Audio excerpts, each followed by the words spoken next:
परिषद कोणत्या मुद्द्यावर ठेवलेली आहे?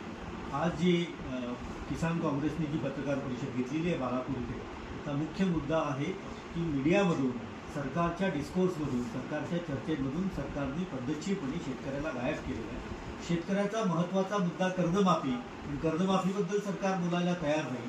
नवीन कर्ज वाटप सरकारला होत नाही आहे, बियाणं मिळत नाही आहे, खतं पंतप्रधान सांगतात की कमी वापरा. कमी वापरणार म्हणजे काय करणार, किती कमी वापरायचं, कोणतं वापरायचं. आणि दुसऱ्या बाजूला झिरो बजेट नॅचरल फार्मिंगमध्ये जी बजेटमध्ये प्रोव्हिजन केलेली आहे ती संपूर्ण देशामध्ये फक्त 750 कोटी आहे. म्हणजे एकरे 295 रुपये एवढंच फक्त सरकार त्याला अनुदान देणार आहे. अशा परिस्थितीत सरकारचं धोरणच हे आहे की शेतकऱ्याचं मरण व्हायला पाहिजे आणि या मेलेल्या शेतकऱ्याच्या सरणावरचा उत्सव सरकारला साजरा करायचा आहे. म्हणून सरकार अशा पद्धतीचं धोरण आहे. आपली या शासनाविरोधात तुमची पुढील दिशा ठरणार? आम्ही पहिल्यांदा तर सरकारला आमचं आव्हान आहे आणि आम जनतेला सुद्धा आव्हान आहे, एक तरी कर्जमाफीचा लाभार्थी दाखवा. आम्ही सरकारचा सत्कार करू आणि सरकारला बक्षीस देऊ.